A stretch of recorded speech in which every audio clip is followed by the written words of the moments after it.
the United Kingdom to entertain us for the next 5 minutes. If your hands are not too busy, join me as I bring on stage the award-winning, the talented Benny Lee. Benny Lee.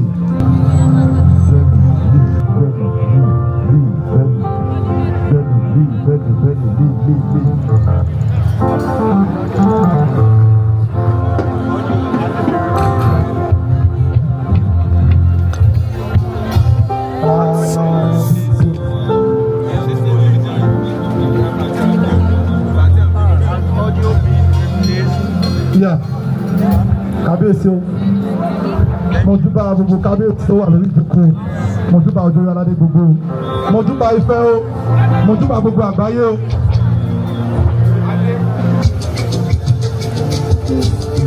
Ìyá akọ́yé ojú wa.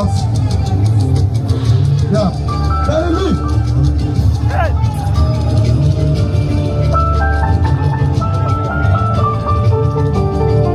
Yeah, let's play the king.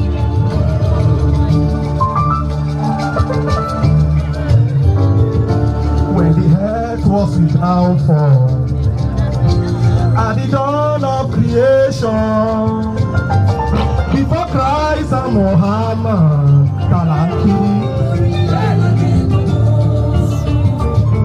before the story God is started, before the black race got started, the only one that we accepted is called Òjòyè aládé.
Ifá ló tẹ̀lé Adó, Ifá ló tẹ̀lú Ẹdẹ, Ifá ló tẹ̀lú Ìbàdàn, Ifá ló tẹ̀lú Ìlọrin, Ifá ló tẹ̀lé Ifẹ̀ láyé fi kú. Ifá ló tẹ̀lé Adó, Ifá ló tẹ̀lú Ìlọrin, Ifá ló tẹ̀lú Ìwó, Ifá ló tẹ̀lú Ìbàdàn, Ifá ló tẹ̀lé Ifẹ̀ táyé fi kú. Ìgbà mi ṣe fún mi.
Satan, ìṣẹ̀ṣẹ̀ ló bí bẹ̀gà, láti ló bí jìmọ̀, òrìṣà ló bí bímọ. Àtàyí ìkúndẹ̀ sẹ́yìn ọ̀nà great religion, èsì African as a great religion. Dúdú lẹ́sùn ní tòótọ́, ṣùgbọ́n dúdú kọ́ ni lùsùmá. Èṣù ní fàdà mi, èṣù kọ́ ni sáádà mi. Ẹ̀sùn àjà, nígbà yìí tún tẹ̀lé àwọn ọlọ́lá. Èṣù yìí sani ìbálọ́wá. Ẹ̀wá mú ọmọ ní kàsálà, kàsálà, kàsálà, kàsálà, kàsálà. Ẹ̀wá mú ọmọ ní kàsálà.